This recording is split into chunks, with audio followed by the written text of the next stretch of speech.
Syllabus को जानना क्यों जरूरी है। यदि आपको सिलेबस पता रहेगा तो आपको ये भी पता रहेगा कि किस चैप्टर में हमें अधिक से अधिक मेहनत करना है। इस वीडियो में हम लोग क्लास 10th के मैथमेटिक्स का सिलेबस जानेंगे, क्योंकि किसी भी पेपर की तैयारी करने से पहले उनके सिलेबस के बारे में जानना बहुत जरूरी होता है। आप जानते हैं कि आपके क्लास 10th के मैथ में 15 अध्याय है।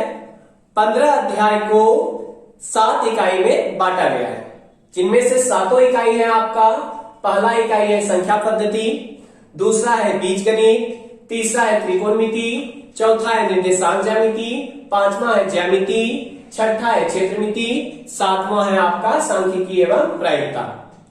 अब हम देखते हैं कि किस इकाई में कौन कौन सा चैप्टर आता है और किस किस इकाई से कितने मार्क्स का एग्जाम में पूछा जाता है। ठीक है, तो चलिए स्टार्ट करते हैं हम लोग। तो सबसे पहला देखिए इकाई है आपका संख्या पद्धति। संख्या पद्धति के अंतर्गत आपका सिर्फ एक चैप्टर है, जिसको हम लोग कहते हैं वास्तविक संख्याएं। वास्तविक संख्याएं से एग्जाम में जो है 10 मार्क्स का पूछा जाता है। ठीक है, अब दूसरा अध्याय आपका बीजगणित, जिसको हम लोग अलजेब्रा कहते हैं। अलजेब्रा के अंतर्गत आपका 4 चैप्टर आता है। वो 4 चैप्टर कौन कौन सा है? तो आपका है बहुपद, जिसे आप अध्याय 2 में पढ़ते हैं।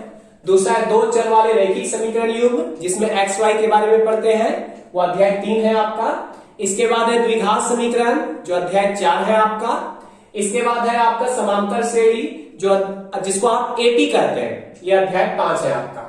ये चारों चैप्टर जो है आपका बीजगणित के अंतर्गत आता है, और इससे एग्जाम में जो है कितना मार्क्स का पूछा जाता है?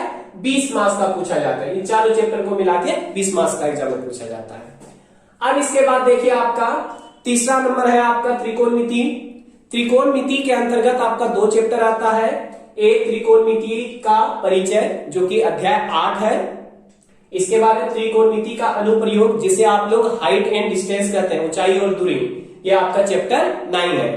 इन दोनों से मिलाकर जो है एग्जाम में 20 मार्क्स का पूछा जाता है, 20 मार्क्स का पूछा जाता है। अब बात आती है सिलेबस को जानना क्यों जरूरी है।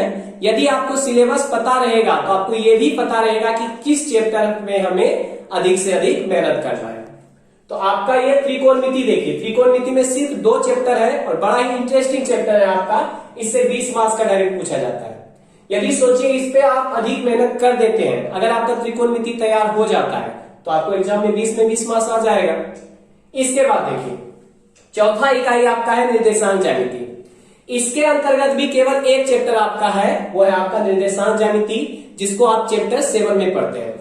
इससे भी एग्जाम में कितना मार्क्स का पूछा जाता है? 10 मार्क्स का पूछा जाता है। अब इसमें पूछा क्या जाता है? तो थ्योरी, जो बेसिक थ्योरी होता है उससे भी क्वेश्चन रहता है और चैप्टर से भी क्वेश्चन रहता है। अब आगे देखिए आपका क्या है 5 नंबर में, 5वां इकाई है आपका ज्यामिति।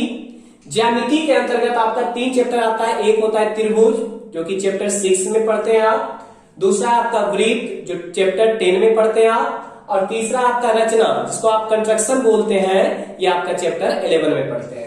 और इन तीनों से मिलाकर एग्जाम में कितना मार्क्स का पूछा जाता है? 20 मार्क्स का पूछा जाता है। ठीक है, तो चलिए अब इसके बाद इकाई आपका आता है 6, जिसे हम लोग क्षेत्रमिति कहते हैं। और क्षेत्रमिति को अगर इंग्लिश में बोलिएगा तो मेंसुरेशन कहेंगे। और मेंसुरेशन के अंतर्गत 2 चैप्टर आपका आते हैं। एक है वृत्त से संबंधित क्षेत्रफल, जिसमें आप त्रिज्यखंड और वृत्तखंड के बारे में पढ़ते हैं, ये चैप्टर 12 में आप पढ़ाई करते हैं।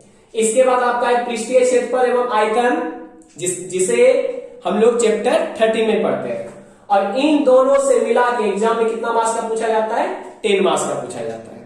इसके बाद लास्ट इकाई है आपके पास सांख्यिकी एवं प्रायिकता, जिससे एग्जाम में जो है 10 मार्क्स का पूछा जाता है।